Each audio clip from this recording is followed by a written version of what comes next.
Apalagi malam hari ini temanya sebenarnya tentang diri kita. Jadi malam hari ini kita membahas salah satu insting yang ada dalam diri kita. Karena ini sifatnya insting, kalau dalam bahasa agama itu dekat dengan fitrah, kondisi alami yang sudah ada dalam diri kita. Tapi kalau kita tidak mengelolanya dengan baik, dia bisa jadi masalah. Nah, sering saya bilang pendidikan kita itu fokusnya masih positivistik, masih pada akal dan panca indera. Sementara alat-alat kita yang lain jarang dibahas, termasuk insting ini atau naluri. Masih ada lagi nurani, hati, kolab, masih ada lagi intuisi, belum lagi imajinasi. Kita masih punya perangkat yang jarang kita garap. Malam hari ini kita belajar satu tentang insting. Itu pun satu aspek saja. Hanya sedikit orang yang melihat dengan mata kepala sendiri dan merasakan dengan hati sendiri. Kamu tidak berani melihat sendiri, tidak berani merasakan sendiri. Menyesuaikan diri dengan baik dalam masyarakat yang sakit, itu bukan ukuran kesehatan. Maksudnya beliau apa? Kita kan sering pakai alasan adaptasi. Kita kan harus beradaptasi, Pak. Kita kan harus menyesuaikan diri, Pak. Iya sih, kalau yang kamu adaptasi, circle-mu circle yang sehat. Masyarakatmu masyarakat yang memang baik. Tapi kalau kelompokmu kelompok yang negatif, kalau temenmu toksik semua, lah ngapain kamu beradaptasi?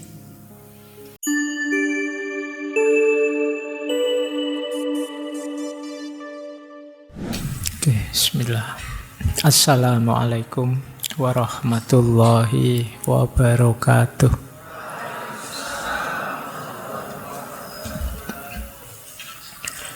Bismillahirrahmanirrahim.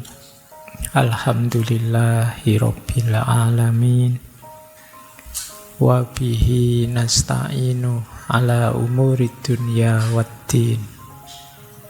Allahumma sholli wa sallim wa barik ala habibina wa syafi'ina sayyidina wa maulana Muhammadin wa ala alihi wa ashabihi wa man tabi'ahum bi ihsanin ila yaumiddin. Amma ba'du. Bismillah, mari kita lanjutkan belajar lagi. Malam hari ini kita masih ada di tema menata diri, mengarahkan diri. Mari kita tata dulu niatnya nggih. Nawaitunya tetap ilmunya. Jadi bukan rame-ramenya. Semoga juga bukan karena pingin nonton saya. Buat apa kalian nonton saya? Ada yang jauh lebih mulia dari itu, yaitu ilmu. Jadi malam hari ini kita membahas salah satu insting yang ada dalam diri kita. Karena ini sifatnya insting, kalau dalam bahasa agama itu dekat dengan fitrah, kondisi alami yang sudah ada dalam diri kita. Tapi kalau kita tidak mengelolanya dengan baik, dia bisa jadi masalah. Nah, malam hari ini kita belajar salah satu jenis insting yang dikenal sebagai herd instinct. Herd instinct itu kalau diterjemahkan dalam bahasa Indonesia itu biasanya apa? Insting atau dorongan jiwa. Herd itu kawanan atau kumpulan. Jadi dorongan jiwa kita untuk bersosialisasi, untuk hidup bersama orang lain. Jadi ini salah satu insting kita, salah satu dorongan jiwa. Kita tidak perlu belajar, otomatis kita punya dorongan itu insting. Sama kayak dorongan jiwa untuk menikah, dorongan jiwa untuk dan lain sebagainya.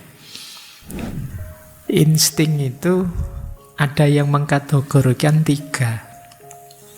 Selain herd instinct, ada self-preservation instinct, ada race preservation instinct.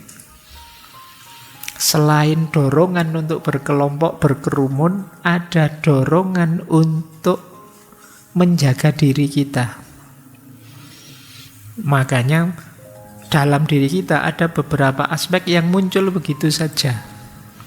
Misalnya naluri untuk mencari makanan, naluri untuk melindungi diri, tidak ingin diganggu, naluri untuk ingin tahu di situ. Orang yang ingin tahu itu kenapa? Ya biar saya selamat, ini ada banyak hal yang harus saya ketahui. Ini self preservation. Termasuk sifat agresif. Agresif kadang-kadang kita awas jangan ganggu saya tak sikat. Itu sebenarnya defense kita, itu karena dorongan jiwa untuk self preservation. Itu otomatis sudah. Kalau ada orang mau mukul kalian, tangannya baru ngangkat saja kalian sudah ancang-ancang. Kenapa? Dorongan jiwamu ini ada ancaman dari luar ini. Ini self preservation namanya. Termasuk dorongan jiwa untuk makan. Mencari makan itu dorongan. Tidak perlu pakai diskusi, begitu perutmu lapar, ya kamu tetap bergerak mencari makanan. Jadi tidak perlu kamu pakai seminar, Pak, perut saya kok kerucuk-kerucuk ya Pak, ini memahaminya pakai teori apa ya, filsafat apa ya. Tidak capek-capek begitu, pokoknya ayolah lapar ya makan saja, ngantuk ya tidur saja. Ini namanya self-preservation instinct. Termasuk menghindari rasa sakit, rasa tidak enak. Jadi kita itu ingin nyaman, ingin enak, maka kita secara tidak sadar punya kecenderungan menghindar dari rasa tidak enak. Pingin sih ikut ngaji filsafat, tapi ternyata teman saya yang paling saya benci sudah berangkat duluan.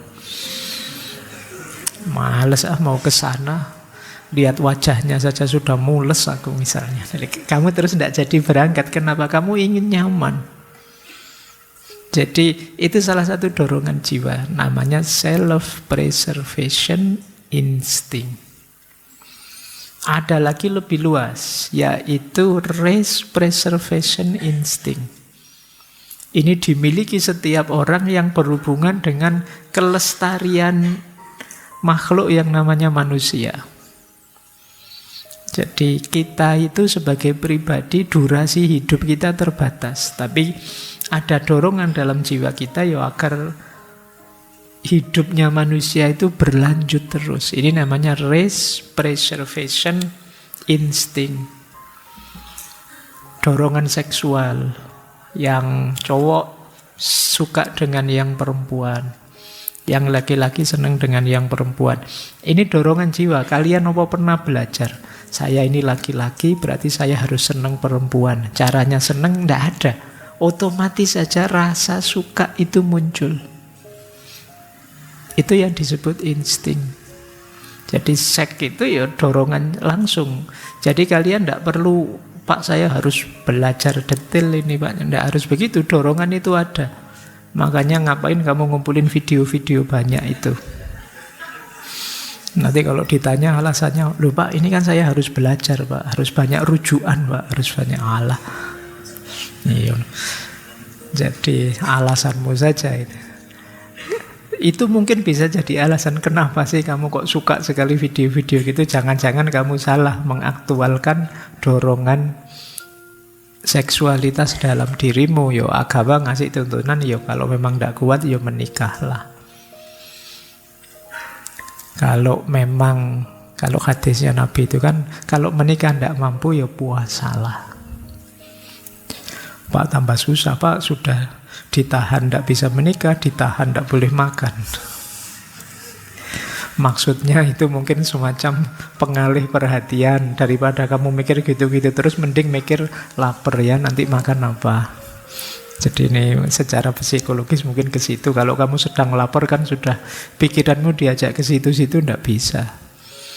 Yang dipikir lemes, sudah kamu mikir makan. Ini race preservation. Tiba-tiba saja nanti kalau kalian punya anak, begitu sayangnya sama anakmu. Meskipun kalian tidak pernah kursus parenting, tidak pernah ikut pelatihan jadi orang tua yang baik, yang begini, yang begitu, insting itu muncul sudah dalam dirimu.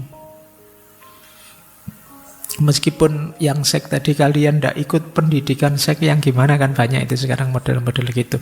Saya yakin kalian sudah bisa. Jadi meskipun nanti mungkin ada cara-cara yang lebih manusiawi atau yang gimana, ya monggo saja. Tapi dorongan itu ada. Jadi yang laki-laki suka yang perempuan. Dalam rangka apa? Berketurunan. Makanya mungkin belakangan banyak ya isu-isu, Pak sekarang anak muda hari ini itu banyak loh Pak yang tidak mau menikah. Mungkin dorongan untuk menikah itu tertimbun karena kalian punya kegelisahan ini, kegelisahan itu. Tapi dorongan seks itu tidak bisa kita timbun. Itu pasti ada. Mungkin yang tidak menikah ya nanti nyari pelampiasan yang lain. Tapi ini namanya fitrah, insting. Kita pasti punya itu. Tinggal, makanya bahasa kita malam hari ini mengontrolnya. Mengontrol itu bukan berarti mematikan, tapi mengarahkannya agar membawa pada kemanfaatan atau kemaslahatan hidup. Nah, jadi ini di antara sisi diri kita yang jarang dibahas. Sering saya bilang pendidikan kita itu fokusnya masih positivistik, masih pada akal dan panca indera. Sementara alat-alat kita yang lain jarang dibahas, termasuk insting ini atau naluri. Masih ada lagi nurani, hati, kolab. Masih ada lagi intuisi. Belum lagi imajinasi. Kita masih punya perangkat yang jarang kita garap. Malam hari ini kita belajar satu tentang insting. Itu pun satu aspek saja, yaitu herd instinct. Insting sosial, insting kerumunan. Baik, apa sih herd instinct itu? Ini kalau pakai definisi, ya herd instinct itu dorongan alami manusia, juga hewan-hewan, untuk mengikuti tindakan atau perilaku kelompoknya secara kolektif. Jadi ada dorongan dalam jiwa kita untuk menyesuaikan hidup dengan kelompok kita.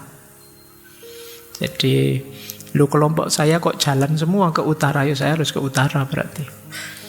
Kelompok saya kok ikut jalan ke selatan semua, ya saya harus ke selatan. Ini herd instinct, jadi dorongan jiwa sosial dalam diri kita. Wah teman-teman kok ikut ngaji filsafat semua ya, tinggal saya yang belum. Itu terus kalian gelisah. Saya harus ikut saja. Begitu kalian ikut, meskipun sebenarnya kalian mungkin tidak terlalu senang, kamu nyaman. Karena sekarang kamu ada di kelompokmu. Ini yang disebut herd instinct. Jadi naluri kelompok. Makanya ini disebut fitrah, karena setiap orang pasti punya dorongan itu. Kalian beda sendiri kan tidak mau. Tidak enak kelihatan terkucil, tersisih, tidak sama dengan yang lain, itu menggelisahkan. Kalian ingin sama saja seperti yang lain, seperti orang lain.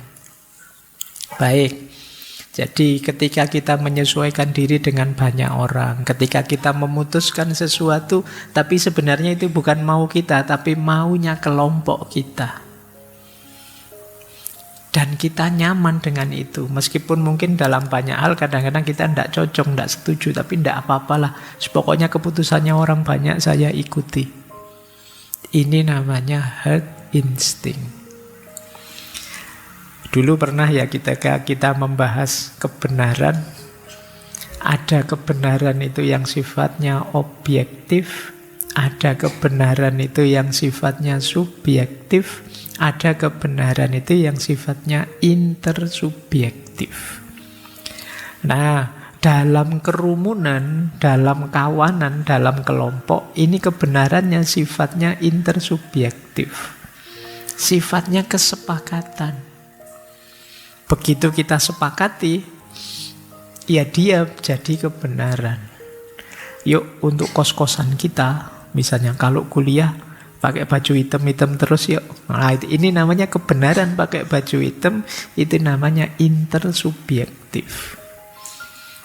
Kalau sudah intersubjektif berarti sudah disepakati. Kalau ada yang tanya, apa dalilnya kamu pakai hitam-hitam? Tidak ada, itu tidak ada hubungannya dengan dalil. Ini kesepakatan. Karena apa? Karena ranahnya ranah hidup bersama, ranah sosial.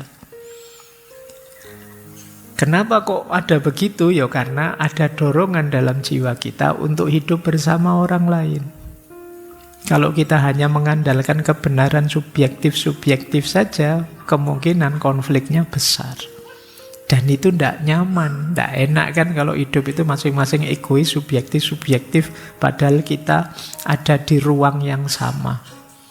Akhirnya dibuatlah kesepakatan bersama. Ini yang disebut intersubjektif. Nah, dorongan jiwa berarti herd instinct itu. Kenapa dorongan jiwa ini muncul? Nah, ini ada beberapa alasannya. Alasan pertama, untuk keberlangsungan hidup. Jadi kita itu dalam banyak aspek tidak bisa sendirian. Bahkan ada yang menjelaskan dalam kelompok hewan tertentu, berkelompok itu lebih memperbesar kemungkinan survive. Ini contohnya misalnya kambing yang banyak itu. Misalnya ada harimau datang, itu kan kemungkinan selamat kita besar. Karena kita tidak tahu nanti kambing yang mana yang diterkam harimau. Tapi kalau kamu sendirian, satu-satunya ketemu harimau, ya mesti kamu, siapa lagi yang kena. Nah, ini insting kerumunan. Di tengah orang banyak, saya bisa selamat. Jadi aman. Kayak kalian itu cowok-cowok kadang ngumpul bareng-bareng, terus mungkin ada cewek lewat, terus sweet-sweet itu. Begitu ceweknya noleh, siapa yang tadi sweet-sweet? Diam semua, bukan saya. Kamu selamat. Coba kamu sendirian, mesti ketahuan bahwa itu kamu. Nah, itu logika sederhana. Kenapa kerumunan kadang-kadang menyelamatkan? Jadi itu alasan pertama. Jadi instingmu jalan. Ini cara untuk aman apa? Gabung dalam kelompok. Biar tidak kelihatan kamu beda sendiri. Tapi kalau kamu sendirian ada apa-apa, ya kamu yang diserang. Siapa lagi kalau bukan kamu, wong adanya cuma kamu. Kayak saya tadi ngajar, ada mahasiswanya ngantuk. Salah satu cuma saya tidak lihat, tiba-tiba ada yang menguap keras sekali. Wah, gitu. Terus, ayo siapa tadi yang menguap? Diam semua. Akhirnya selamat semua. Karena saya tidak bisa tahu dalam kerumunan itu tadi siapa. Dan mungkin mahasiswanya kompak, ini tidak usah bilang siapa, pokoknya ada di antara kita lah gitu. Nah, kerumunan itu kadang-kadang menyelamatkan. Bareng-bareng, ya sederhananya bisa saling melindungi. Yang kedua, ya perlindungan dan keselamatan tadi ya, saling melindungi. Karena kita bareng-bareng, bersama-sama jauh lebih kuat daripada sendirian. Dalam senang maupun dalam sedih. Kayak iklan rokok itu ya, ndak ada kamu ndak rame, ndak enak, ndak seneng. Kalau kamu ada, aman sudah. Kalau ada apa-apa kita bisa saling lempar tanggung jawab. Jadi, bukan saya, kan ada kamu, buat apa? Itu kayak, mungkin kalau kalian mudik pulang kampung terus ibumu marah-marah, ayo ndak ada yang mau nyapu. Itu kan kalian kalau saudaranya banyak berkelompok kan enak. Ayo kamu dong.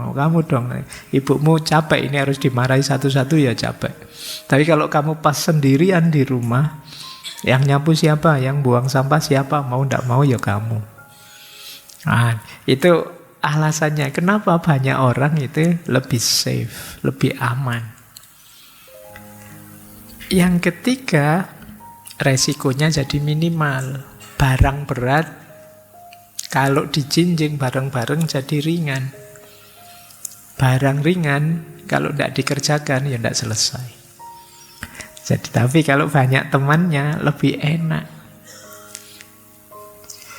Pekerjaan satu kalau kalian berdua jadinya setengah-setengah. Pekerjaan satu kalian bersepuluh ya 1/10 semuanya. Lebih ringan, lebih enak. Itulah kenapa muncul secara naluriah insting untuk berkelompok. Baik, kalian misalnya, mungkin kalau yang datang padamu misalnya tiba-tiba ada yang menyerangmu, satu misalnya anjing, kalian mungkin masih berani, alah anjing satu aja nyari kayu kamu kejar-kejar balik. Tapi begitu anjing 10, yang lari kamu mesti. Dia sedang bersama kawan-kawannya. Jadi itulah resikonya jadi lebih minimal. Baik. Cuma teman-teman, ini tadi kan masih sifatnya positif. Enak ya punya teman banyak, enak ya punya banyak pendukung. Sampai di titik ini masih aman. Tapi pada saatnya dari herd instinct bisa lahir namanya herd mentality. Atau kadang-kadang disebut mob mentality. Mental kerumunan. Nah, kalau ini mulai agak kita harus hati-hati. Mental kerumunan itu apa? Ada beberapa penciri. Yang pertama mental kerumunan itu, kalian sudah tidak mau berpikir lagi, yang penting ikut saja teman-teman. Ikut saja kelompok saya. Kalian hanya niru saja. Ini sudah herd mentality. Temanmu tadi saya kasih contoh ya, temanmu ke utara, kamu ikut ke utara. Temanmu ke selatan, kamu ikut ke selatan. Alasannya apa? Enggak tahu.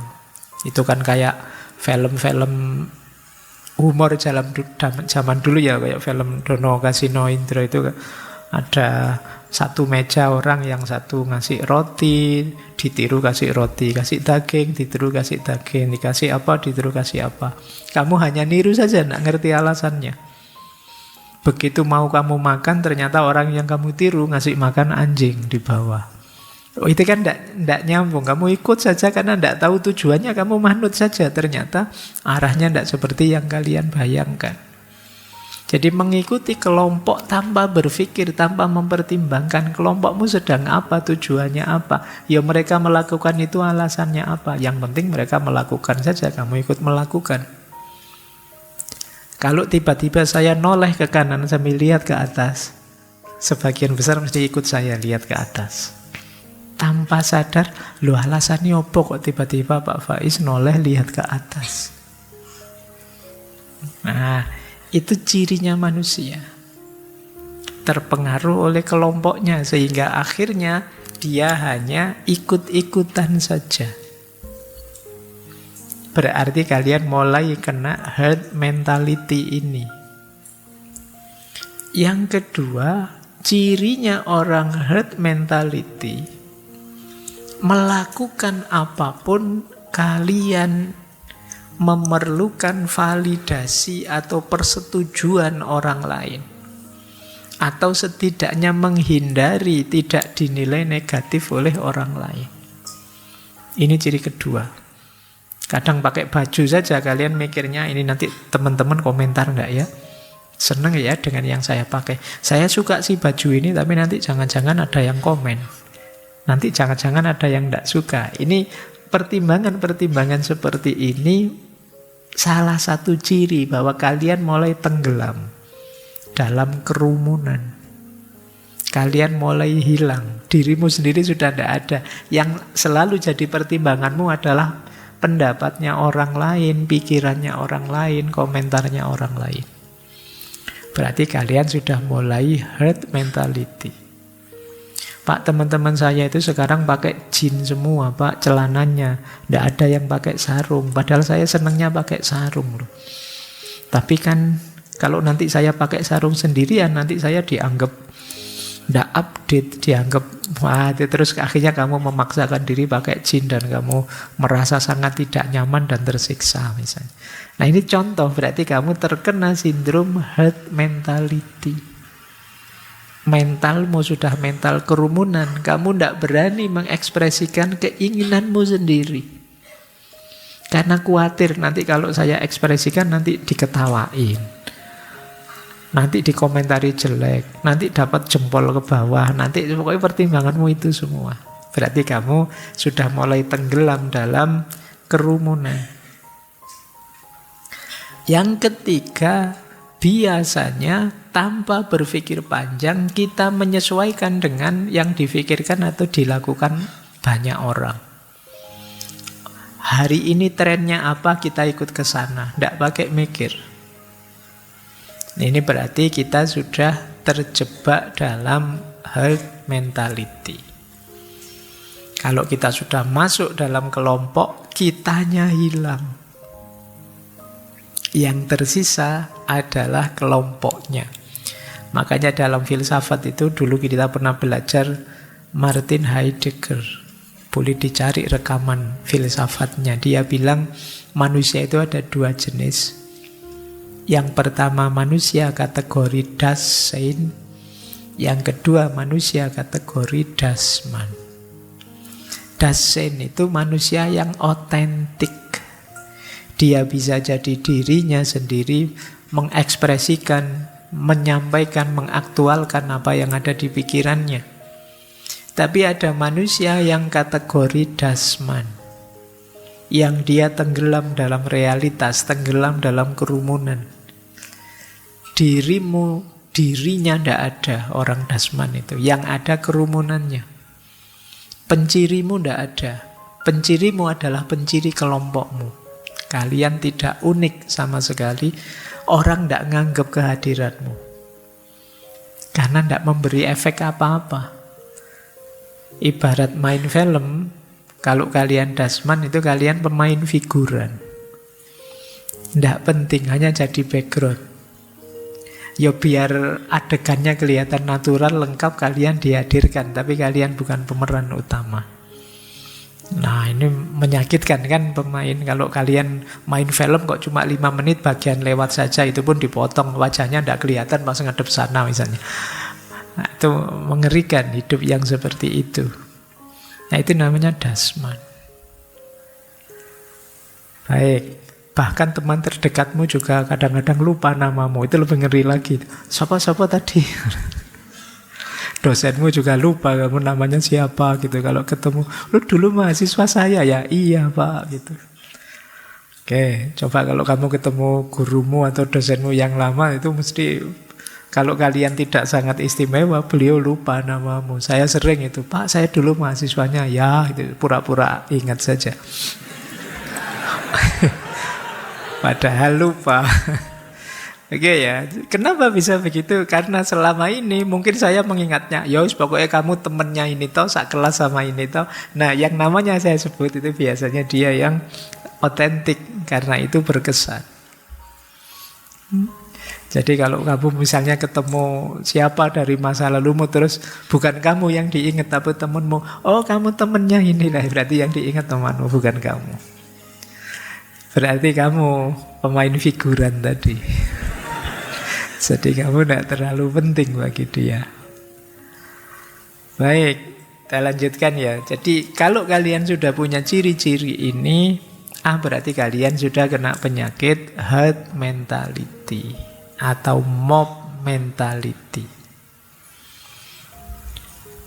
Ada quotes menarik tentang herd mentality ini dari filosof yang dulu juga pernah kita bahas, Arthur Schopenhauer.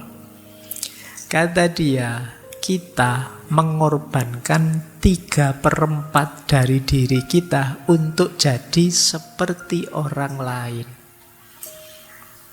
Nah, kita tidak menerima diri kita apa adanya, tapi kita modif diri kita dengan parameter orang lain. Apa ndak boleh Pak saya bergaya, bermode? Boleh, tapi ya sesuai idealmu saja. Jangan menggadaikan dirimu dengan bersandar pada pikirannya orang lain. Jadi kita jarang sepenuhnya jadi diri kita selalu ngambil benchmark orang lain. Makanya kata Schopenhauer, kita mengorbankan 3/4-nya. Berarti yang otentik dari diri kita tinggal 1/4-nya. Ya entah dalam hal apa, tapi ini menunjukkan kita memang tenggelam. Kita tidak unik, tidak mengaktualkan apa yang kita inginkan. Bahkan kata Einstein, saya kutip itu, terkenal sekali quote dari beliau, hanya sedikit orang yang melihat dengan mata kepala sendiri dan merasakan dengan hati sendiri. Kamu tidak berani melihat sendiri, tidak berani merasakan sendiri. Temanmu yang satu bilang, wah ngaji filsafat itu asik loh. Yang sini, iya enak sekali loh. 3, 4, 5 temanmu bilang begitu. Kamu sebenarnya mau bilang, tidak enak, bosen saya, ngantuk saya. Kamu tidak berani. Wah kalau nanti saya bilang seperti itu, jangan-jangan teman-teman ngambek saya, wah katrok kamu, deso kamu, berarti kamu SDM rendah kamu. Misalnya kamu takut. Kamu takut digituin, makanya kamu terus tidak berani bilang. Terus begitu kamu ditanya gimana menurutmu, iya hebat kok, luar biasa kok, karena kamu tidak berani bilang apa adanya. Jadi kritiknya Einstein, kita jarang mau melihat dengan mata kita sendiri, merasakan dengan hati kita sendiri. Kita gadaikan mata dan hati kita ke kelompok kita, teman-teman kita, orang-orang di sekitar kita. Itulah situasi kita hari ini banyak. Kita tidak bisa jadi diri kita sendiri. Padahal semua yang kita lakukan nanti kita pertanggungjawabkan sendiri. Kalau bahasa Al-Quran kan wala taziru waziratun wizra ukhra. Jadi setiap orang membawa bebannya sendiri-sendiri, dia tidak akan menanggung bebannya orang lain. Sementara kita harus menanggung beban kelakuan kita, perilaku kita, yang itu sebenarnya bukan kita, hanya niru orang lain. Bayangkan pahitnya, saya sering mengilustrasikan begini. Kalau kalian ikut petunjuknya orang, kemudian tersesat, itu kan pahitnya luar biasa, mangkelnya luar biasa. Sudah tidak berinisiatif, hanya ikut-ikutan, itu pun tersesat. Tapi seandainya kalian jalan sendirilah, bismillah semoga nyampe, ternyata tersesat, itu kan mungkin ya kecewa, tapi kecewanya tidak sebesar ketika kalian sudah pasrah, sudah percaya, ternyata juga masih disesatkan. Nah itu pentingnya kita jadi diri kita sendiri. Ada lagi satu quote. Ini tokoh dulu belum lama, bulan lalu kita bahas ya, Jiddu Krishnamurti. Kata beliau, menyesuaikan diri dengan baik dalam masyarakat yang sakit itu bukan ukuran kesehatan. Maksudnya beliau apa? Kita kan sering pakai alasan adaptasi. Kita kan harus beradaptasi Pak. Kita kan harus menyesuaikan diri Pak. Iya sih, kalau yang kamu adaptasi circle-mu circle yang sehat, masyarakatmu masyarakat yang memang baik. Tapi kalau kelompokmu kelompok yang negatif, kalau temenmu toksik semua, lah ngapain kamu beradaptasi? Pak, teman saya itu Pak, grup cerewet semua Pak. Kalau ndak cerewet ndak dianggap circle-nya. Berarti kan saya harus latihan cerewet toh Pak. Nah, ini yang maksudnya Krishnamurti. Menyesuaikan diri dengan baik dengan masyarakat yang sakit, itu namanya bukan ukuran kesehatan. Jadi iya, adaptasi ya adaptasi, menyesuaikan diri ya menyesuaikan diri. Tapi perhatikan juga kalian beradaptasi pada apa? Menyesuaikan diri untuk apa? Pak, anak muda hari ini itu kalau terlalu soleh itu rasanya ndak update, Pak. Yo harus ada nakal-nakalnya dikit lah, Pak. Mosok anak masa kini kok yo terlalu alim, ngerokok tidak, ngopi tidak, nongkrong tidak. Misalnya kan banyak diksi-diksi begitu. Ya dilihat dulu kalau memang circle-nya isinya senegatif itu, ya ngapain kita beradaptasi? Harusnya kan dibalik, yang negatif-negatif tadi yang mengadaptasi kalian. Mereka yang meniru kalian, bukan kalian yang niru mereka. Ini rumus yang terbalik. Makanya kata Krishnamurti, Anda itu bukan ukuran hidup yang sehat. Iya, memang kita harus menyesuaikan diri dengan lingkungan dan masyarakat kita, tapi ayo dipastikan dulu lingkungan dan masyarakatnya sehat. Kalau lingkungan dan masyarakatnya tidak sehat, sehatkan dulu, baru kita saling beradaptasi. Ya karena kalau tidak, ya nanti kita semua jadi rusak. Bareng-bareng rusak. Baik, kita lanjutkan ya. Terus, inilah tanda ringkasnya yang tadi kita sebut herd mentality ya. Kita jadi peniru, kita tidak berani mengaktualkan, mengekspresikan keinginan kita, mengungkapkan pendapat kita. Kalau kita merasa itu tidak cocok dengan masyarakat kita, circle kita, kelompok kita. Dan yang ketiga, kita akan segera mengubah pendapat kita kalau kita merasa, ini tidak cocok, tidak sesuai dengan kelompok saya. Kalau kalian punya tiga ini, berarti kalian sudah terjangkiti herd mentality.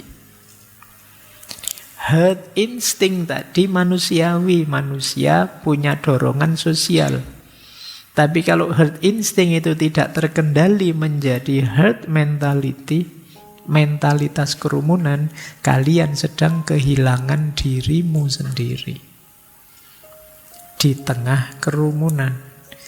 Istilah herd itu kan kadang semacam kawanan binatang, itu kan kelompok. Jadi kalau ada misalnya kambing satu lapangan, itu kan kalian tidak peduli mana yang lebih ganteng, mananya pokoknya yo kambing semua kan gitu saja. Satu-satu dari kambing itu tidak dihargai. Ketika kalian di kerumunan juga begitu. Kalau kalian berkumpul misalnya anak-anak yang sukanya genjreng-genjreng dan lain sebagainya sampai malam, padahal kalian tidak ikut genjreng-genjreng, tetap orang akan menganggap kalian suka genjreng-genjreng. Kenapa? Kelompokmu. Jadi ini tanda tiga ini ya. Nanti setelah ini pulang coba dicek. Saya punya 3 gejala ini enggak? Kalau kalian punya 3 gejala ini, mulai perbaiki diri, evaluasi diri, karena berarti kalian sedang pelan-pelan memudar dirimu, kamu sedang hilang. Otentisitasmu sedang melemah. Oke, sekarang setelah ini kita jelajahi ya beberapa teori-teori biar kalian lebih kaya. Paling tidak kan sekarang sudah tahu maksudnya herd mentality itu. Ada beberapa teori yang relate dengan kondisi herd mentality tadi. Ini untuk teman-teman mungkin yang ingin melanjutkan penelitian. Yang pertama ada teori namanya social identity theory. Ini yang punya namanya Henry Tevel dan John Turner. Jadi ini menjelaskan akarnya antara lain dari herd mentality. Jadi kelompok kita, masyarakat kita, jadi dunia sosial kita, itu kan dunia tempat kita mengidentifikasi diri. Pak, saya mahasiswa UIN, Pak. Saya, Pak, orang Jawa, Pak. Saya, Pak, NU, Pak, atau saya, Pak, Muhammadiyah, Pak. Ini kan circle-circle sosial kita. Yang di situ kita mengidentifikasi diri. Nah, setelah itu biasanya kalau kita sudah identifikasi diri, kita berupaya sekeras mungkin untuk memenuhi identitas tempat kita berafiliasi tadi. Saya orang Jawa ya berarti harus menetapi kejawaannya dong. Saya Madura ya berarti harus melestarikan Maduranya dong. Segalanya harus serba Madura. Saya orang Indonesia, yang mana ke Indonesianya. Nah, ini diksi-diksi semacam ini bagian dari social identity theory. Sebenarnya manusiawi saja seperti itu. Nanti ada istilah in group dan out group. Saya Jawa, berarti saya bukan Sunda misalnya. Nah, berarti yang harus saya hidupkan ya karakter kejawaan, bukan kesundaan. Kesundaan out group, kejawaan in groupnya. Ini manusiawi, tapi begitu kita lupa mengontrolnya, bisa saja terus jatuhnya tadi jadi herd mentality tadi. Kita justru kehilangan diri kita yang otentik. Kadang-kadang mungkin kita tidak setuju, saya anggota kelompok ini sih, tapi pikiran kelompok ini yang begitu saya tidak setuju sebenarnya. Tapi mau gimana lagi, kan resiko saya sudah ada di situ ya. Jadi kamu mau protes tidak berani. Mau menyampaikan gagasanmu, kritikmu kamu tidak berani. Khawatir dikucilkan dari kelompokmu. Kalau sudah sampai di titik ini berarti yang tadi manusiawi normal saja sudah mulai tidak normal. Kalian sudah mulai kehilangan dirimu. Biasanya terus muncul label benar salah, pokoknya kelompokku harus saya bela habis-habisan mati-matian. Nah, ini kalian sudah mulai terjebak dalam herd mentality. Kalian sudah mulai tidak kritis. Kalian sudah mulai tidak mampu mengekspresikan maumu sendiri, mengaktualkan keinginanmu sendiri karena afiliasi sosialmu sesuai identitas yang tadi sudah kamu rumuskan di awal. Nah, ini teori pertama ya. Nanti coba kalian cek teori ini bisa kalian pakai untuk menganalisis fenomena yang mana di sekitar kita. Ketika mungkin ada orang-orang tertentu yang tenggelam dalam identitas kelompoknya, sehingga dia hidup secara tidak kritis, sehingga dia bahkan kehilangan dirinya, bahkan menyatakan ketidaksetujuan saja tidak berani, khawatir dikucilkan oleh kelompoknya. Baik, ini teori pertama, social identity theory. Yang kedua, ada teori. Ini dari tokoh namanya Robert Cialdini. Beliau punya teori social proof theory. Social proof theory ini menyatakan bahwa kalau kita ingin melakukan sesuatu, benar salahnya kita ambil, kita simpulkan dari apakah orang lain juga melakukan sesuatu ini atau tidak. Ini namanya social proof theory. Jadi teori ini menyatakan seseorang melihat tindakan banyak orang sebagai panduan. Orang-orang bagaimana ya? Oh, orang-orang sekarang bikin Twitter semua. Ya sudah, kalau begitu saya harus bikin akun Twitter misalnya. Ini contoh, ini namanya social proof theory. Dasar berpikirnya apa? Kalau itu dilakukan orang banyak berarti benar. Kalau orang banyak melakukan itu berarti itu yang pas. Kayak kalian kalau nyari restoran, misalnya nyari warung. Kalian tidak tahu warung enak, tidak enak itu yang mana. Biasanya kalian nyari ukuran apa? Yang paling rame. Padahal sekarang kadang-kadang warung-warung itu sangat paham logika ini. Makanya banyak warung yang nyewa aktor-aktor untuk nongkrong di warungnya. Kelihatan rame, kadang-kadang di depan warung itu banyak motor parkir, di dalam tidak ada orangnya. Kesannya kayak banyak sekali yang sedang makan di situ. Kadang-kadang ada yang duduk-duduk di situ banyak sekali. Dan kamu senang, wah ini banyak yang nongkrong di situ berarti enak. Ini yang disebut social proof theory. Kalau banyak orang melakukan itu berarti itu baik, berarti itu enak, berarti itu bagus. Jadi kebenarannya banyak orang kamu anggap pasti benar. Ya ini problem nanti.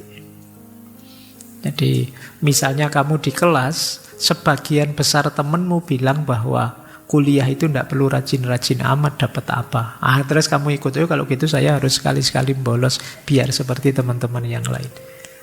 Kelihatannya mereka enjoy saja, berarti seneng banyak bolos itu. Nah ini namanya social proof. Jadi kalian memutuskan sesuatu dasarnya adalah keputusan orang lain.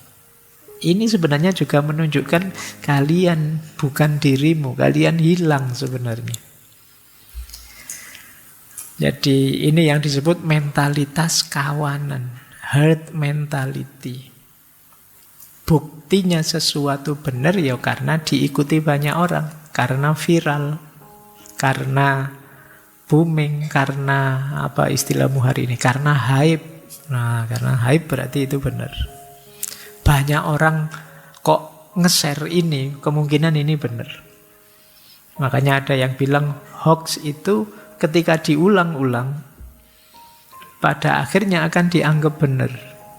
Bahkan yang bikin hoax sendiri akan merasa itu benar, padahal dia yang tadinya bohong loh. Dia tahu benar bahwa dia yang bikin dan itu bohongan. Tapi ketika diulang-ulang terus rasanya kayak itu memang benar. Bahkan oleh yang bikin sendiri. Ini dahsyatnya social proof. Baik, nanti kita lihat ya efek-efeknya. Tapi ini teori kedua. Silahkan kalau ada teman-teman perlu, teori ini bisa dipakai untuk skripsi, tesis, atau disertasi. Ada fenomena namanya social proof. Teori kedua. Teori ketiga. Teori ketiga ini Solomon Asch. Teorinya bunyinya conformity theory. Ini menarik. Beliau ini melakukan eksperimen yang nanti dikenal sebagai Asch-Line eksperimen. Jadi nanti ada misalnya ya, ada banyak orang yang sama-sama diteliti. Dari sekian banyak yang diteliti itu sebenarnya sebagian besar itu sewaan dia. Jadi penelitiannya itu yang gambarnya saya sisipkan itu untuk milih garis. Jadi yang garis yang satu itu kira-kira sama dengan garis nomor berapa di yang kanan. Garis A atau B atau C. Ya kan? Kalian mungkin ya normalnya sih kalian akan bilang itu ya tetap C yang cocok misalnya. Tapi dia melakukan eksperimen begini. Sebelum peserta beneran, di depan yang ngantri itu peserta sewaan. Yang peserta sewaan ini diminta milih yang keliru. Jadi orang pertama harusnya C. Orang pertama bilang, oh garis ini cocok dengan A. Yang kedua bilang lagi, iya ini cocok dengan A. 3, 4, 5 orang di depannya bilang ini cocok dengan A. Kamu ragu-ragu sudah. Padahal semula kamu yakin itu pasnya dengan C. Tapi begitu 5 orang di depanmu bilang, jangan-jangan saya salah lihat. Jangan-jangan saya sudutnya tidak pas. Jangan-jangan ini rahasianya, tidak sesederhana kelihatannya. Teman-teman yang di depan yang pinter, yang ngerti rahasianya bilang, nah, itu kamu ragu sudah dengan dirimu. Akhirnya mungkin, yang biar aman seperti yang lain lah tak jawab. Yang berbeda A sajalah misalnya. Tadi A semua kok isu A wae lah. Akhirnya kamu ikut yang lain. Kenapa? Melihat yang lain. Sebelumnya milih A. Ini yang disebut conformity theory. Kamu melihat sebelumnya melakukan apa, kamu ikuti. Jadi individu akan cenderung mengikuti pendapat mayoritas. Mungkin di bawah sadarmu ada suara, salah juga tidak apa-apalah, yang penting temannya banyak. Tidak hanya saya yang keliru, yang di depan tadi berarti nanti salah semua berarti. Nah, ini conformity theory. Jadi kita cenderung mencari konfirmasi dari pikirannya orang lain. Padahal mungkin pikiran kita sendiri sudah benar. Tapi begitu banyak orang bilang begitu, kamu mengkerut sudah. Wah, jangan-jangan pendapatku ini yang salah. Jangan-jangan pandanganku yang keliru. Wong banyak orang bilangnya begitu.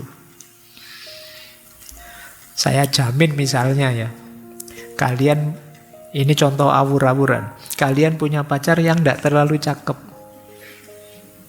Tapi begitu jalan kemana-mana ada yang bilang, wah cakep sekali pacarmu. Yang di sana bilang, wah cakep sekali pacarmu. Itu lama-lama 3, 4, 5 kali mungkin kamu yakin, cakep beneran berarti pacar saya ini.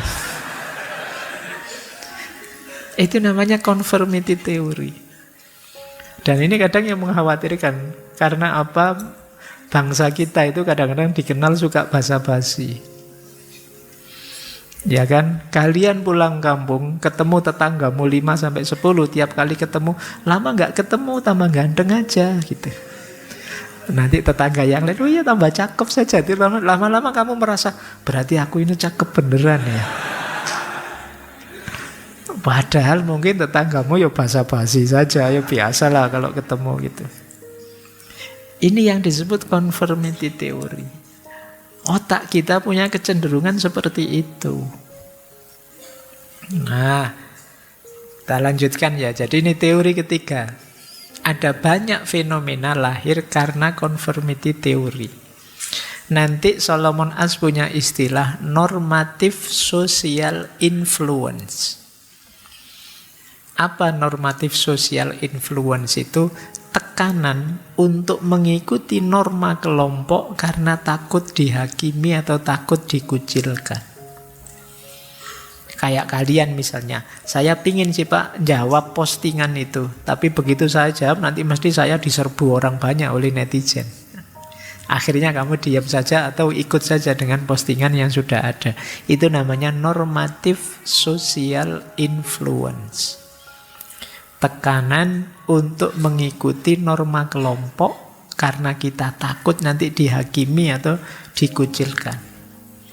Ngomong apa sedikit, berarti kamu sekarang sudah bukan kelompok kita ini. Mikirmu begitu. Itu ngeri bagi kita kalau dituduh begitu. Akhirnya kita lebih milih jalan aman, diam saja. Nanti kalau ditanya, ya saya setuju sajalah. Karena kita takut dikecualikan oleh kelompok kita sendiri. Teori ketiga. Ada lagi teori keempat. Teori keempat ini isinya adalah de-individuation theory. Ini dari tokoh Gustav Le Bon. Jadi apa de-individuation theory? Kata dia begini. Dalam satu kelompok besar atau kerumunan, individu seringkali kehilangan rasa identitas dan tanggung jawab pribadi, sehingga mengarah pada perilaku yang biasanya tidak mereka lakukan. Akhirnya apa? Mereka melakukan sesuatu sesuai yang dilakukan oleh kerumunan. Kemudian termasuk hal-hal yang negatif-negatif. Ini yang disebut crowd psikologi. Sederhananya begini. Ketika dalam kerumunan, makanya teorinya namanya de-individuation. Ketika dalam kerumunan, itu seringkali kita kehilangan kepribadian kita, mengikuti kerumunan. Mungkin di sini banyak teman-teman yang sering ikut demo ya. Waktu bareng-bareng temenmu di jalan, wah kalian bisa teriak-teriak, bisa melakukan apa saja. Bisa mukul-mukul, bisa banting-banting, bisa mecah-mecah. Yang itu tidak terbayangkan olehmu. Ternyata aku bisa sebrutal itu ya. Padahal kalau sendirian itu sejinak itu. Kenapa bisa begitu? Karena kamu sedang ada di kelompokmu. Itu yang disebut de-individuation theory. Jadi begitu kamu masuk ke tengah kelompokmu, pribadimu bisa berubah 180 derajat. Menyesuaikan dengan kondisi kelompokmu. Ini kadang-kadang orang menyebutnya crowd psychology. Psikologi kerumunan. Ya seperti tadi loh, kamu berani suat-suit ada orang lewat, itu kalau pas bareng-bareng temanmu. Kalau pas sendirian, ketemu langsung kamu deg-degan mesti. Ngomong aja grogi. Ada orang lewat di suit-suit, kamu didatangi beneran, ngapain suat-suit, naksir po. Itu kamu deg-degan mesti grogi. Kalau sendirian, tapi begitu banyak teman, oh kamu bisa tambah menggila itu kalau segitu. Jadi ternyata kuncinya masuk di kelompok. Kita bisa berubah. Kadang orang menyebutnya psikologi massa. Mungkin kalian pernah lihat kadang video tertentu ya, misalnya ada orang jahat ditangkap oleh massa. Itu kalian mungkin kaget, ini massa kok begitu ganasnya ya, begitu sadisnya ya. Kadang hanya copet atau hanya maling motor itu bisa dipukuli bareng-bareng, dibakar sampai melihatnya ngeri. Tapi waktu kejadian psikologinya memang berubah. Kenapa? Dia ada di circle, ada di kelompok, bareng-bareng. Makanya kita menyebutnya, kalau di Indonesia kan ada istilah di massa. Hati-hati kamu jangan jadi orang jahat. Kalau sudah di massa kamu habis. Ketemu massa, ketemu kelompok, itu sudah pribadinya sudah tidak normal semua sudah. Yang semula begitu lembutnya bisa begitu ganasnya. Yang semula sangat manusiawi bisa tiba-tiba jadi brutal, jadi sadis. Itulah crowd psychology. Jadi terjadi namanya de-individuation theory. Makanya psikologi waktu kita sendiri-sendiri itu mungkin berbeda dengan psikologi waktu kita berkelompok. Yang kita bisa berubah drastis sewaktu-waktu. Baik, ini sekarang mulai kita renungi ya hidup kita. Makanya agama itu senantiasa menyuruh kita muhasabah, mengevaluasi. Karena dinamika diri kita itu luar biasa. Tidak sesederhana yang kita bayangkan. Mungkin kita merasa baik-baik saja karena selama ini belum pernah mengalami pengalaman-pengalaman tertentu. Pada saatnya mungkin saya tidak nyamin kalian sebaik dirimu hari ini. Selama ini kalian aman-aman saja karena belum pernah dikecewakan orang. Mungkin saja tiba-tiba kalian dikecewakan orang, saya tidak nyamin responmu masih sebaik ketika kamu belum dikecewakan. Oke ya. Ya enak saja sih kalau kita ceramah, kalau kita sedang tausiah bilang yang sabar ya ujian dari Allah, itu segampang itu ceramah. Tapi melaksanakannya tidak sesimpel itu. Kemarin waktu ceramah bilang sabar-sabar, begitu diusili temennya ngamuknya 3 kali lipat orang biasa. Baik kan kadang-kadang begitu, wah saya doakan kamu masuk neraka sampai akar paling bawah, sampai itu kan kita betapa sadisnya kita ternyata. Baik, kita mengalami de-individuation. Teori kelima. Ini dari Daniel Kahneman dan Amos Tversky. Namanya dual proses teori. Di teori kelima ini ada konsep begini. Pikiran kita itu punya dua sistem. Sistem yang pertama berpikir cepat, otomatis. Sistem yang kedua berpikir lambat, serius, mendalam, sengaja.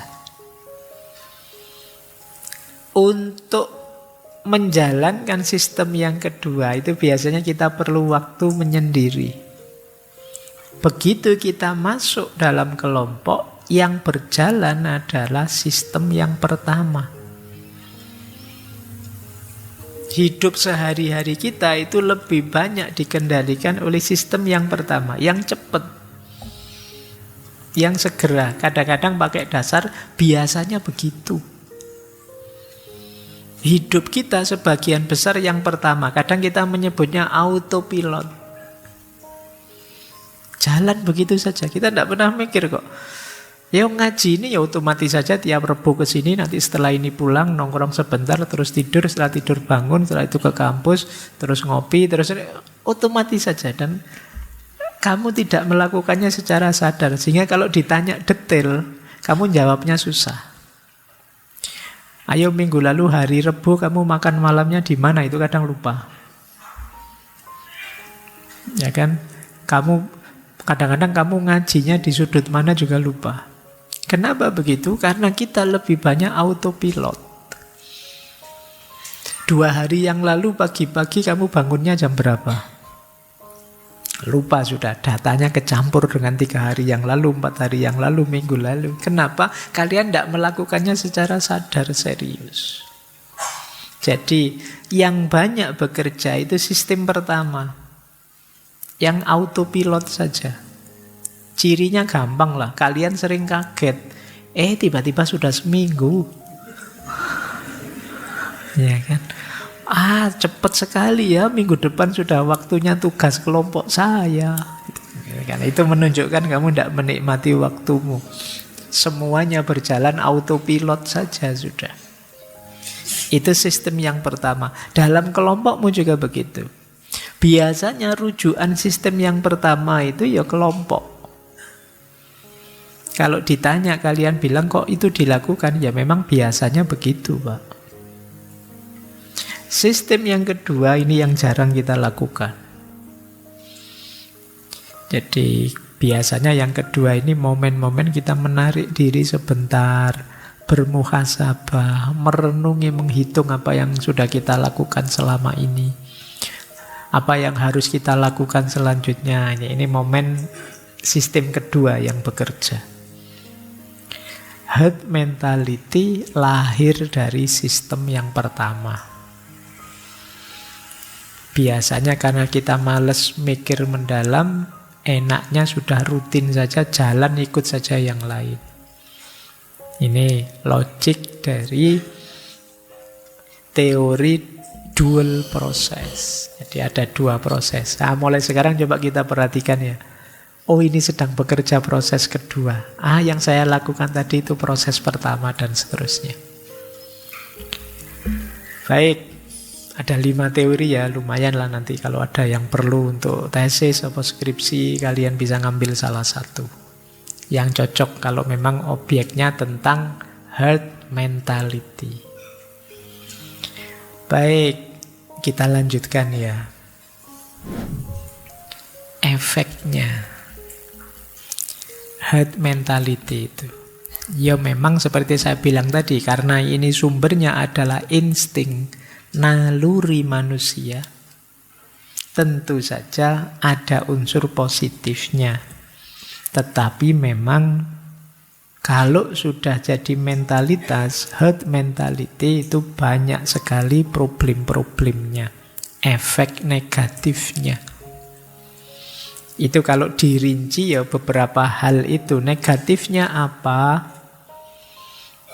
Yang pertama, kita hidup dalam tekanan kecemasan. Orang yang ada di wilayah herd mentality itu sehari-harinya dia merasa dikejar-kejar oleh validitas sosial. Dia takut kalau tidak diakui oleh kelompok. Maka melakukan apa saja dia selalu nanti orang-orang setuju ndak ya? Orang-orang cocok ndak ya? Ndak ada yang protes ndak ya? Itu jadi kamu was-was terus. Mau ngaji pakai kopiah saja kamu mikir bolak-balik. Saya mau ngaji filsafat, pakai kopiah enak ndak ya? Pak Faiz saja ndak kopiahan. Teman-teman ndak ada yang kopiahan. Masuk saya kopiahan sendiri, nyaman ndak ya? Nanti dianggap anak paling soleh saya. Ngeri aku. Pikiranmu sendiri. Kamu gelisah sendiri, puyeng sendiri. Terlalu banyak pertimbangan. Saya disuruh jadi narasumber besok. Ini enaknya pakai batik apa pakai baju koko apa pakai jas ya? Nanti kalau pakai koko saja pantas enggak ya? Kalau itu kamu kan sering begitu. Pikiranmu bulat enggak jelas, stres karepe dhewe. Karena khawatir dianggap jelek oleh orang lain. Kuncinya kan di situ. Kamu khawatir dianggap jelek oleh orang lain. Akhirnya kamu melakukan penyesuaian, conformity. Sudahlah, saya bawa tiga-tiganya lah, baju ya bawa koko, bawa batik, bawa jas. Nanti di lapangan tak lihat kalau banyak pakai batik ya aku ganti batik. Kalau banyak yang pakai koko ya aku pakai koko. Sudahlah, aku mau pakai kopiah tapi tak taruh di tas dulu, nanti lihat situasi, kalau banyak temennya ya tak pakai kopiahnya, kalau enggak. Jadi kamu ruwet sendiri akhirnya. Jadi kamu enggak nyaman di mana-mana karena kamu takut dikomentari orang. Semoga malam hari ini enggak ada yang mau ngantuk saja takut. Ngantuk saya sebenarnya, nanti jangan-jangan ada paparazinya, jangan-jangan ada itu. Jadi kamu berjuang mati-matian untuk menahan ngantuk. Takut komentarnya orang itu saja sih, bukan takut ilmunya kelewatan, enggak ada pertimbangan itu sih. Kamu cuma takut nanti dilihat temanmu malu, dikomentari jelek, itu saja.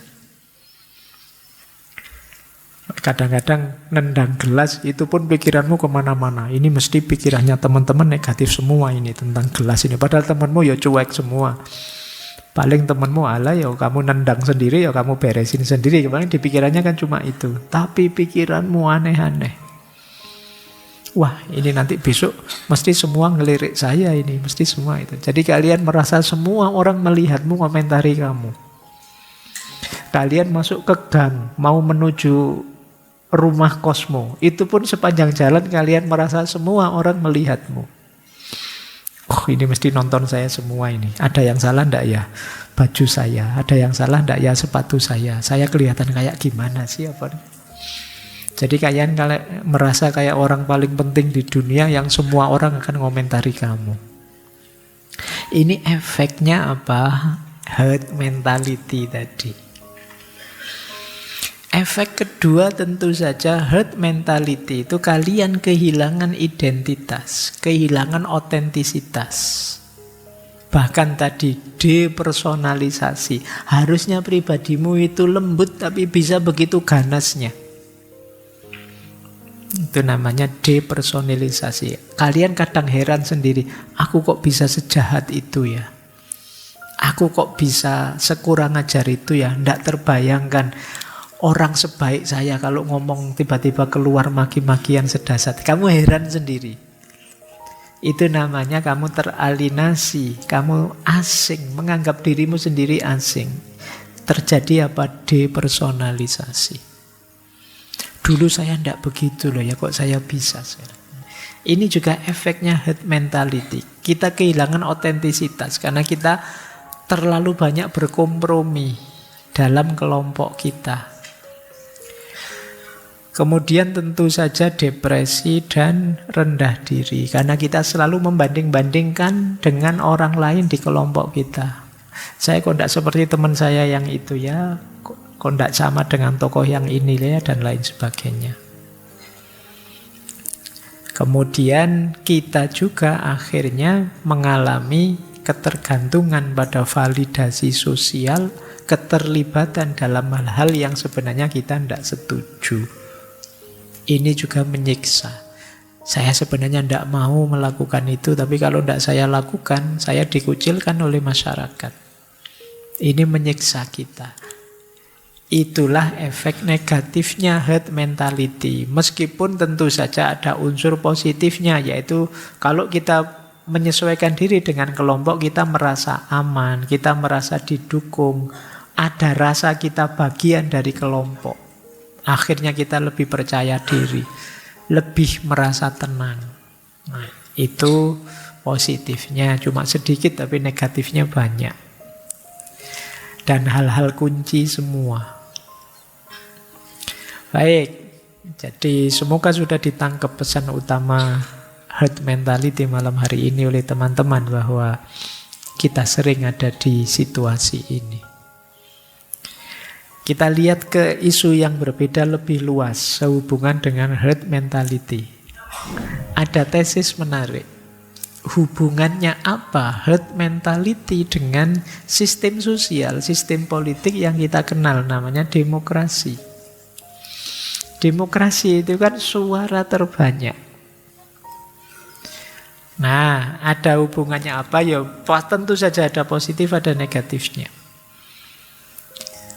Ada pandangan begini. Yang pertama, herd mentality itu berhubungan dengan mayoritas minoritas.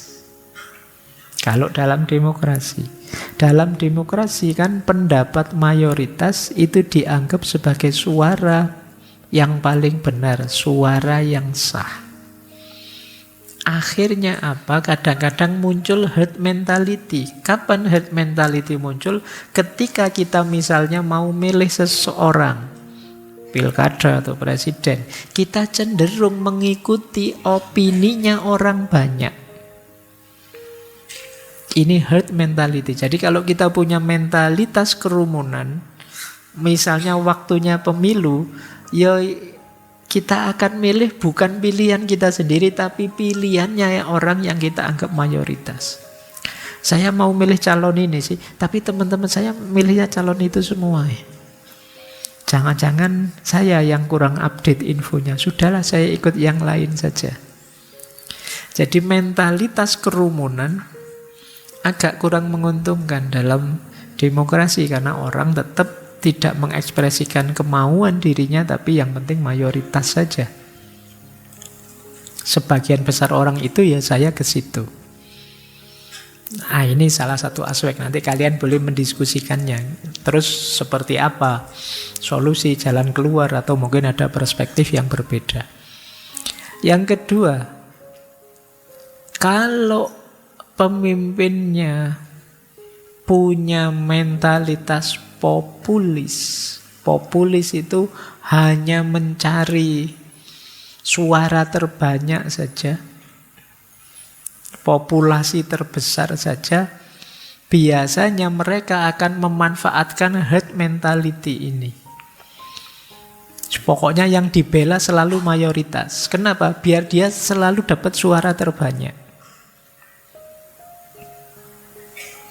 Ini agak riskan kalau kemudian sampai menyingkirkan, menyisihkan, mendiskriminasi yang suara kecil, suara minoritas. Jadi logiknya semoga tidak populis, karena bisa lanjut ke yang ketiga, pengabaian terhadap minoritas. Ya kalau sudah pemimpin harusnya adil. Ini aspek kedua. Nanti kapan-kapan kita bahas lebih dalam apa itu populisme. Kemudian herd mentality juga bisa melahirkan polarisasi. Kenapa? Karena sentimen kelompok tambah kuat. Setiap orang terikat oleh kelompoknya sendiri-sendiri. Akhirnya apa? Sentimennya tambah kuat, keterikatannya tambah kuat. Kita semakin tersegmentasi, kita semakin terfragmentasi, pecah-pecah. Semakin tidak terbuka, kita semakin tertutup. Ini namanya polarisasi. Nah, ini tesis, silahkan nanti teman-teman dikaji lebih dalam ya. Karena ini saya mancing saja yo. Efeknya herd mentality dalam situasi yang kita sebut demokratis. Oke, kita lanjutkan. Baik teman-teman, semoga ini terakhir. Tidak ada masalah lagi ya. Yuk kita kontrol herd mentality kita. Solusinya cuma 3, tapi ini 3 ini proses panjang. Yang pertama, mari kita kenali diri kita. Tidak masalah kok orang itu mengikuti logika kelompoknya, gaya hidup kelompoknya, tapi putuskan itu secara mandiri, sadar, kritis, sesuai diri kita. Berarti bekalnya adalah pengenalan diri kita. Tidak sekedar mengikuti. Yang kedua, beranilah beropini. Menurutmu ini baik enggak? Menurutmu itu bagus enggak? Berani beropini. Bagus sih menurut saya, baik sih. Enggak terlalu menurut saya. Beropini saja. Beda dengan yang lain enggak apa-apa. Di situ nanti jadi akar keunikanmu, keberadaanmu yang tadi kita pakai istilah Dasein tadi. Jadi bentuk opini.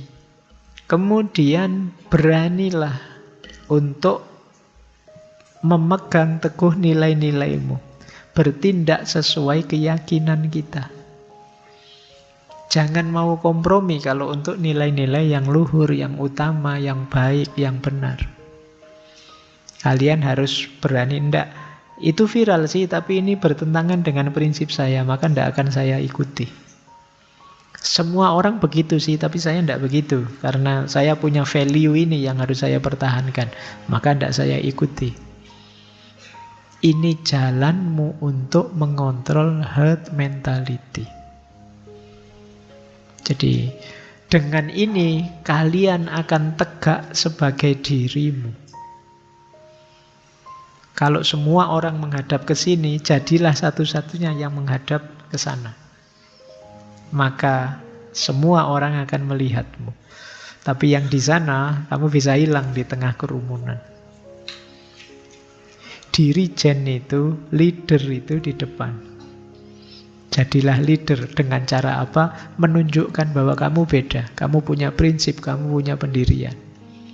Tidak sekedar ikut-ikutan saja.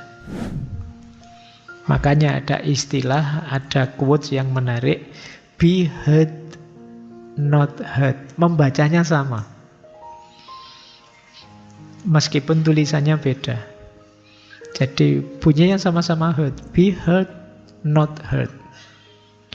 Jadilah orang hebat. Heard itu kan terdengar. Kalau kamu orang hebat, kamu masyhur, terdengar. Jangan jadi kerumunan saja. Kalau kamu jadi kerumunan saja, kalau bahasa Arab itu wujuduhu ka'adamihi.